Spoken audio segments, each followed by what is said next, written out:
আমরা অনেকে অনেক রকম করে পকোড়া খেয়ে থাকি, কিন্তু একবার হলেও এরকম একটা কাঁকরোল দিয়ে আর মুসুরির ডাল দিয়ে পকোড়া করবেন, দেখবেন আপনার আর একটা লঙ্কা নিয়ে নেবেন, আপনার আর কোনো কিছুই লাগবে না। তো নমস্কার বন্ধুরা, বং কিচেন বনানি নতুন একটা রেসিপিতে আপনাদের স্বাগত জানাই।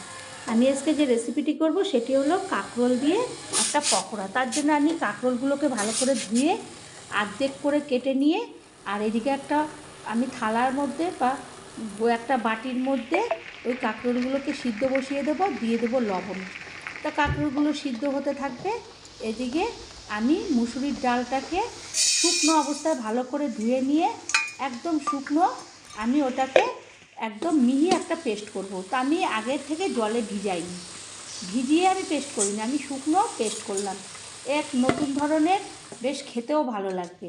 তো এদিকে কাঁকরোলটা হয়ে যাওয়ার পরে আমি ওটাকে বন্ধ করে অনেকক্ষণ আগে ঠান্ডা করতে দিই, এবং ঠান্ডা হয়ে গেলে আমি একটা প্লেটের মধ্যে একটা একটা করে সমস্ত কাঁকরোল নিয়ে নিই।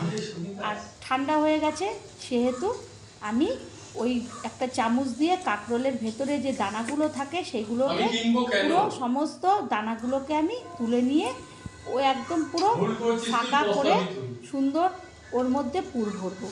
তো আমি ওগুলোকে তুলে নেব। তো বন্ধুরা, আমার চ্যানেলটি যদি সাবস্ক্রাইব না করেন তো প্লিজ সাবস্ক্রাইব করবেন, লাইক শেয়ার কমেন্ট করবেন, পাশে থাকা বেল বাটনটি টিপবেন, তাহলে যে কোনো রেসিপি আপনাদের কাছে আগেই পৌঁছাবে।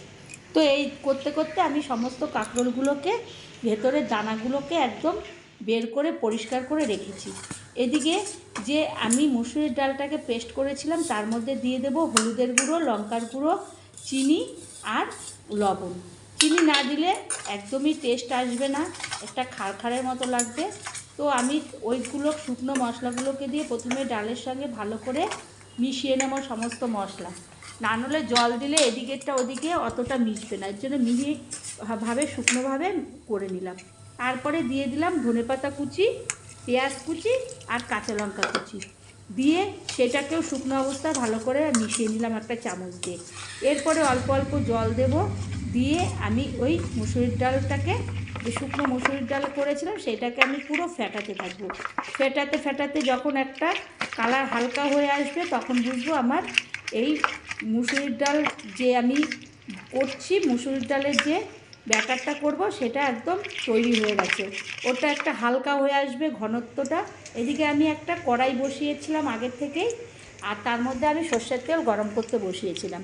তেলটা একদম তেতে ওঠার পরেই আমি ওর মধ্যে মুসুরির ডালের যে কাঁকরোলগুলোর যে আমি দানাগুলো বের করেছিলাম যে জায়গাটায়, সেইটার মধ্যে সমস্ত মুসুরির ডালের যে ব্যাটারটা ওগুলোকে পুরো ভর্তি করে সুন্দর করে পুরোটা মাখিয়ে আমি একটা একটা করে এরকম কড়াইয়ের মধ্যে ছেড়ে দেবো।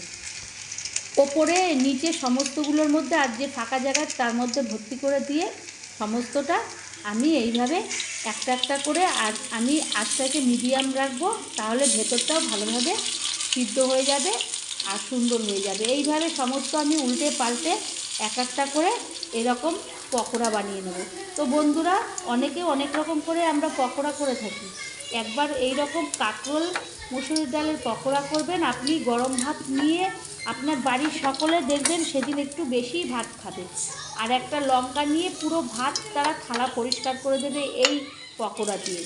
এরপরে আমি একটা একটা করে সমস্ত পকোড়াগুলোকেই ভেজে নেব। তো আমি রাখতে গিয়ে একটা পকোড়া এরকম পড়েও গেছিলো চামচ দিয়ে তুলতে গিয়ে। এরপরে আমার সমস্ত পকোড়াগুলো ভাজা হয়ে গেছে। তো অল্প সময় অল্প উপকরণে এরকম একটা পকোড়া যদি ভালো লাগে, আবারও কোনো একটা রেসিপিতে দেখা হবে। ততক্ষণের জন্য ধন্যবাদ।